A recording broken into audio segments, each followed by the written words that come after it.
Eh bien salut à tous, c'est Graven pour ce troisième épisode sur la création d'une application avec Android. Dans la deuxième partie, je vous avais montré comment créer votre première application ainsi qu'une première activité qui n'était ni plus ni moins qu'un morceau de notre application ayant une interface pour l'utilisateur. Aujourd'hui, on va voir comment créer une nouvelle activité sur notre application, mais également comment la relier avec la première grâce à des événements comme le OnClickListener qui s'active lorsqu'on clique sur un élément présent sur notre application, par exemple une image. Commençons tout de suite la programmation. La première des choses à faire, ça va être bien entendu de créer une nouvelle activité. Pour cela, c'est très simple, vous allez faire un clic droit sur le package que vous souhaitez, New, et ensuite vous allez prendre Activity. À ce niveau-là, on va choisir Empty Activity qui correspond à une nouvelle activité vierge. Aujourd'hui, on va voir pas mal de choses qui vont être en rapport avec l'interaction. Donc ce que je vous propose de faire, ça va être de créer aussi un petit jeu qui va vous permettre de faire le cookie clicker. En fait, vous aurez une image au centre de l'activité, un cookie, et lorsqu'on va cliquer dessus, ça va rajouter un point à un compteur qui sera visible, tout simplement. Donc là, cette activité va s'appeler Cookie Activity. N'oubliez pas de choisir le bon package et enfin vous faites Finish. Maintenant que cette activité secondaire a été créée, on va venir la fermer, on s'en occupera un petit peu plus tard. Je vais me concentrer ici sur l'activité principale. On avait mis différents modules, un module de texte, d'image et même également une sorte de petit message de bienvenue qui est aussi lui-même un texte. Ce qu'on va devoir faire, c'est que lorsque l'utilisateur clique ici sur le logo, eh bien on soit redirigé vers la seconde activité, Cookie Activity. Pour cela, on va devoir affecter à notre image ce qu'on appelle un identifiant. C'est tout simplement un mot qu'on va affecter à cet élément et qui va permettre de le reconnaître parmi les autres. Et on pourra ensuite le récupérer, le modifier et même lui affecter le OnClickListener, notamment pour faire des actions lorsqu'on va cliquer dessus. Donc pour ajouter un identifiant, c'est très simple, on va sauter une ligne et on va faire Android .id égale double guillemets et on va faire @+id qui va permettre d'en ajouter un nouveau. On rajoute un slash et là on va mettre la valeur de l'identifiant. Par exemple ici on peut imaginer que c'est ce qui va permettre de lancer le jeu, donc on va l'appeler play tout simplement.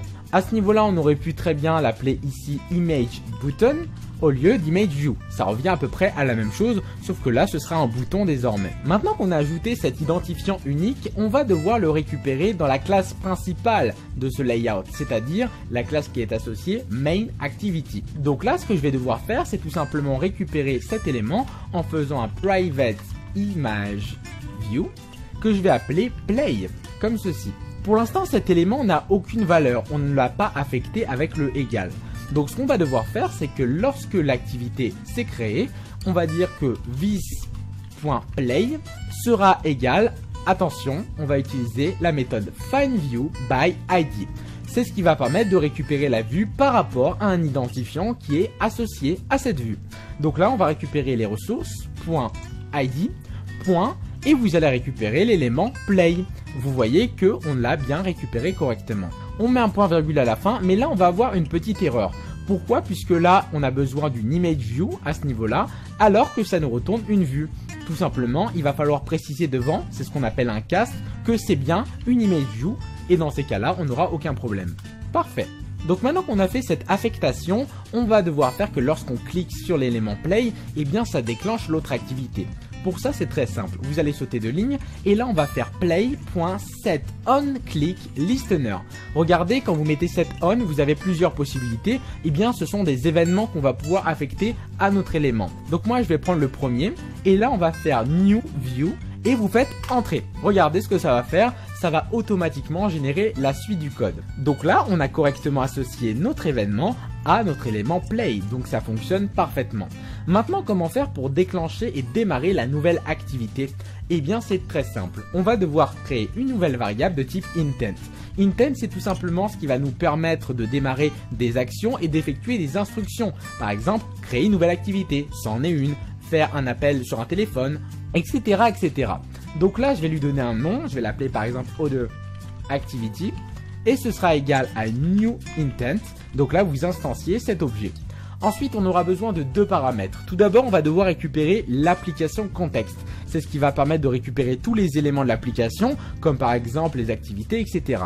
Vous rajoutez une virgule et là, le deuxième élément, eh bien, ce sera la cible, c'est-à-dire la classe qui va correspondre à cette nouvelle activité. Donc, on va faire ici cookie activity.class, tout simplement.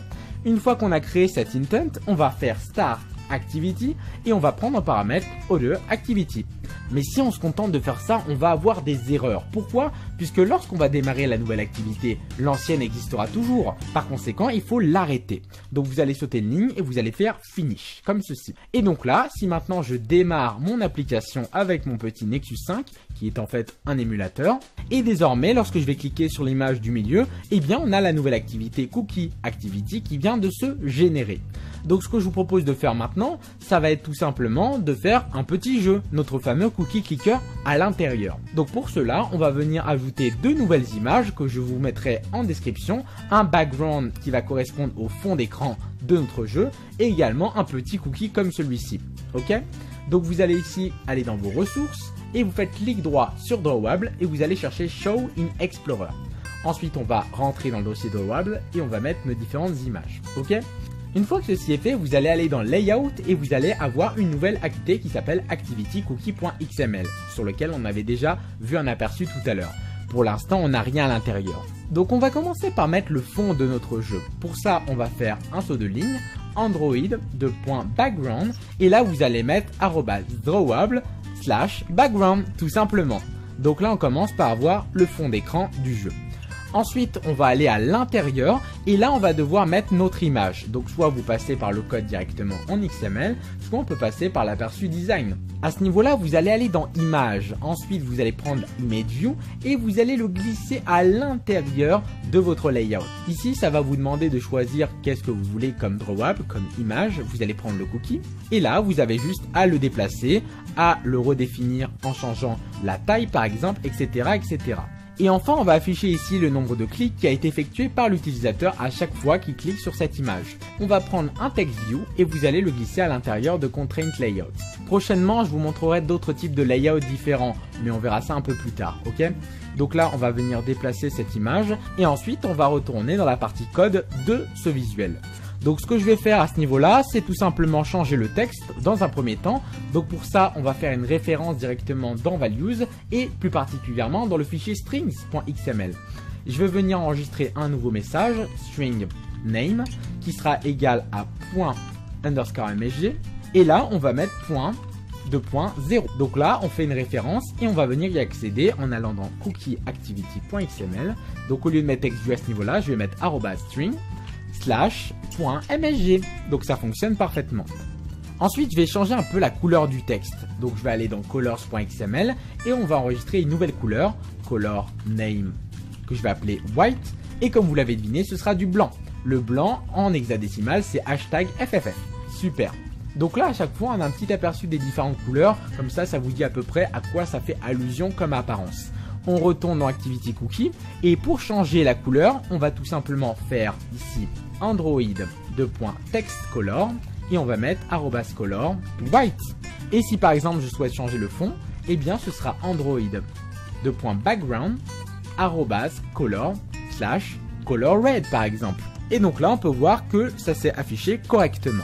Donc maintenant on va devoir faire qu'à chaque clic sur ce cookie, sur cette image, on rajoute 1 à ce petit compteur. Donc bien évidemment, on va devoir récupérer chacun des éléments, donc forcément leur associer une ID. Par défaut, l'ID c'est TextView4, donc on va ici le renommer en point. Et ensuite notre image, ce sera plus ImageView mais Cookie. Super. Donc une fois chaque identifiant associé à chaque élément, on va venir dans la classe cookieActivity.java et on va récupérer chacun de ces éléments, mais dans le code Java, dans la logique cette fois-ci. Donc je vais faire la même chose que tout à l'heure, private text view, qui va permettre de récupérer le nombre de points visibles affichés. Et enfin, notre deuxième élément, ce sera une image view à ce niveau-là qu'on va appeler cookie. Bien évidemment, comme tout à l'heure, vous avez remarqué que ces éléments n'ont pas encore de valeur qui leur a été affectée. Donc dans le onCreate, on va tout simplement récupérer chacun de ces éléments. On commence par this.points et là on va dire que c'est égal à un text view. Ensuite, on va faire notre fameuse fonction findViewById. Et on va récupérer dans les ressources l'ID qui se nomme point. Parfait. Ensuite, on fait la même chose pour le cookie. This.cookie est égal à une image view cette fois-ci. FindViewById r.id.cookie. Et une fois que ceci est fait, on va tout simplement associer notre cookie à un événement comme tout à l'heure. Donc pour faire ça, on va faire cookie.setOnClickListener, new view. Et là, on fait automatiquement entrer. On a tout ce qui se génère. Donc ici on va venir créer un petit compteur de clics. Private int, clicks qui par défaut est égal à 0. À chaque fois qu'on fait un clic sur ce cookie, on va venir ajouter 1 ici à notre compteur. Donc pour faire ça, c'est très simple, on va faire ici clicks plus pour ajouter tout simplement 1. Mais si on se contente d'ajouter un au compteur en local, eh bien on n'aura rien de visible. Donc dans ces cas-là, ça ne servirait strictement à rien. C'est pourquoi on va récupérer ici point et on va changer le texte, set text à ce niveau-là. Ensuite on met point, 2 points et là on récupère le nombre de clics.